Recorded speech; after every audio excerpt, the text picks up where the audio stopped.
Hey guys, I'm AH Designs and welcome back to my YouTube channel. As some of you know, I really like discussing cosplay, cosplay theory, and just basically discussing different subjects within cosplay. And if you are someone who also enjoys these types of things, please consider subscribing to my channel. It really helps me out and then we can get some really neat discussion going, and I wouldn't mind hearing some ideas for more subjects in the future. So consider subscribing, commenting, etc. But for today's subject, it was a thought that I had a little while ago and that I really started to indulge into that thought a little more. Can cosplay use every school subject? And I think it can. I'm basically going to cover just a few subjects because there are a lot of different subjects, especially depending on where you're from. Different countries have different curriculums, different regions within countries can have different curriculums. So I'm going to cover just a few. So first and foremost, the most obvious of the subjects that actually help you with cosplay, math and art. I'm gonna go with math first because math is everywhere. Whether or not you're making your cosplays or buying them, you're going to run into math quite often. For those of you who don't like math, because I know a lot of people do not like math, it's not like it's complicated equations or anything like that, so don't worry about those types of things. But there are a few areas of math that you will come across. Knowing basic measurements, how to read measurements, and using measurements efficiently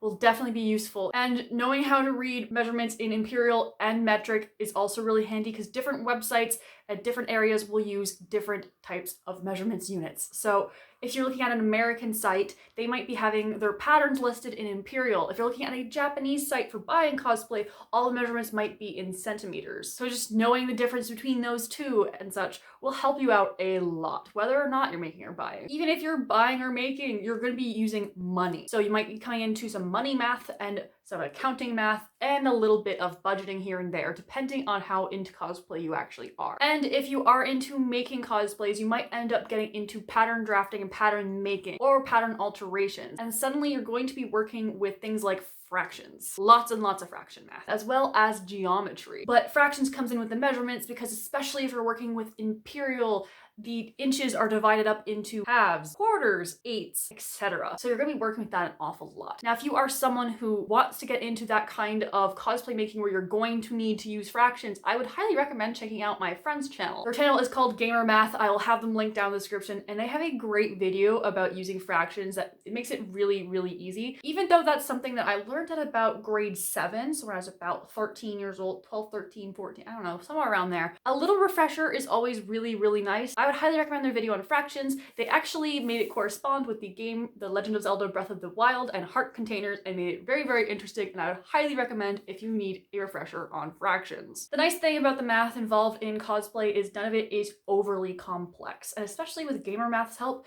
I'm sure you can figure it all out and get your head wrapped around all the math you might need for cosplay. Next is art, the most obvious of the group of subjects. Art is everywhere in cosplay, whether you're drawing your characters or drawing a new design or making a cosplay from scratch, you're gonna probably bump into it here and there. In art classes in school, whether you're in elementary school, high school, colleges, it's about experimenting, learning, and trying out new techniques and new ways of making things. And in art classes, you can learn special things like specific art techniques, and whether or not you're painting something onto a cosplay, painting armor, or painting your face if you're someone who does makeup. The things that you learn in art classes can come in handy into that kind of creation. Not to mention in art classes, there's a specific focus, at least where I'm from, on how to care for your tools, such as your brushes, how to clean them properly and how to store them properly. You get an understanding of different mediums and how to use different techniques and different materials in art. And hopefully your art classes also let you experiment with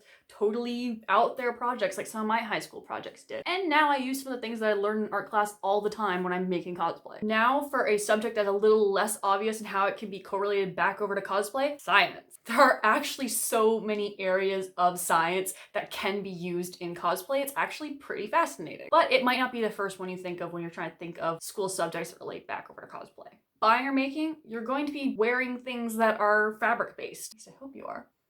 Especially when you're making cosplays, understanding how fabrics are made and the fibers in it is very important. When I went to school, Fanshawe College for fashion design, we had whole classes on just fabric and material sciences to understand how they work so we can better understand them to put them into function in fashion. Understanding how they're made and how they work and what works with them and works against them is very, very important. The more you get into making cosplay, these are things you might learn by trial and error, but isn't trial and error just really just science? Things like fabric dyeing, that alone is a whole science all on its own, with equations and ratios and mixing certain things so everything sticks together on the dyes. And that's its own type of science, its own fabric science.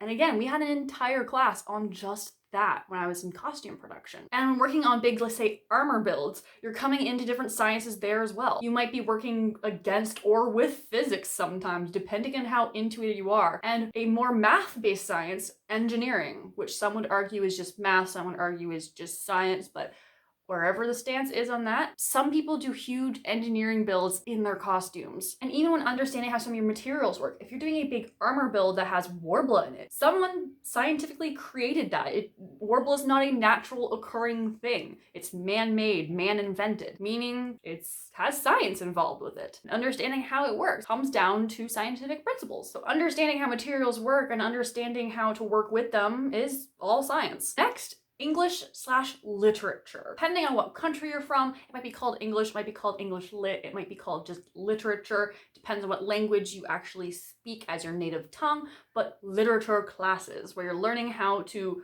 do specific types of writing and reading. First off, when you're cosplaying, sometimes the characters you're cosplaying as come from literature. I know that there's a lot of movie adaptations of books, but some people prefer to cosplay the book adaptation of the characters, such as anyone who dresses as Hermione Granger in the blue Yule dress instead of pink. So there is a whole genre of cosplaying specifically from literature. You have to kind of have basic reading comprehension to actually get to the characters, their descriptions, and understanding everything about how they look and how you'd create their costumes. But the major thing that English can come in handy with cosplay is research. Research, research, research. It's a major point of English and literature classes is knowing how to research and research effectively, as well as writing papers on your research. And when you're trying to learn how to do things and trying to learn different techniques or just trying to learn in general, suddenly you're doing research. Understanding literature, understanding research and stuff comes in so handy, especially when making brand new costumes and trying to figure out how to do new things and learning, which is constant into cosplay. You're always learning brand new things. Not to mention that some cosplayers have actually written books, which is super amazing. So check out Kamui Cosplay and Jedi Manda. There are so many neat cosplay books out there. So if you one day want to write your own book, you better understand how to write a book. I'm sure the cosplayers out there who have written books are very glad that they took literature classes, and which probably very much helped with the writing part of the book. And while on the subject of research, history. That is another major subject and one that I find bumps into cosplay a lot, but is a little less obvious than some of the other subjects. Historical research comes into play, but also a lot of the media people consume and end up cosplaying from ends up actually having a lot of historical reference to it. There are a lot of shows that are historical fictions, or they're inspired by history. Some are based in real historical time periods. Maybe the story didn't happen in real life, but it's based in that period and is put there. Media that would count under these categories include things like Assassin's Creed, Demon Slayer, Black Butler. They are based on history, or they're set in real history in the real world. And when you're dealing with historically inspired, suddenly when you're trying to make these costumes, you're suddenly looking into real life history to figure out how to make some of these things. You're looking at historical documents on how to make some of these costumes. Sometimes you're even researching the lifestyle of the time to better understand your characters that you're cosplaying. And a lot of times delving into this kind of research and historical fascination, even if you're looking at something completely fictional, even if it's just historically inspired, not accurate. I find recently, especially, a lot of cosplayers through this little rabbit hole have become very interested in just historical costuming in general, based on just the things they've learned through cosplay. I know for a fact I have. But yeah, cosplay can definitely lead to pursuing historical recreation and learning a whole bunch of stuff about the real world that you might have not ever been interested in otherwise. I honestly find looking into clothing history and fashion history made me far more interested in just general history as well. And fashion history is so interesting, so I would highly recommend, if you are into any show that has any historical reference or you think is based on real world history, take a look at what maybe they're based off of and do some research, and you might lead into some really interesting facts. Some might be disturbing, some might be fun. History is a really fun thing to study, so definitely consider it. Now obviously these are not all the subjects most people study while in school. There's a lot of others, And I could have gone into many others, as I do believe most subjects can be related back to cosplay. But I just wanted to keep it down to like the main subjects that you learn. There are of course many other subjects I could cover: phys ed, drama, music, social studies, specific sciences like biology, physics, chemistry. But what do you think of the subjects I decided to cover? Do you think I missed any points? Do you think I could have elaborated more on a few points? And do you have any theories on how different subjects could relate back over to cosplay? Let me know down in the comments, and I feel like this could really open up some really neat discussions. So thank you guys so much for watching, and be sure to let me know what you think down in the comments, and I'll have a few links, especially to my friend Gamer Math, down in the description below. Be sure to like, subscribe, and all that good stuff, and I'll see you in the next video. See you guys later.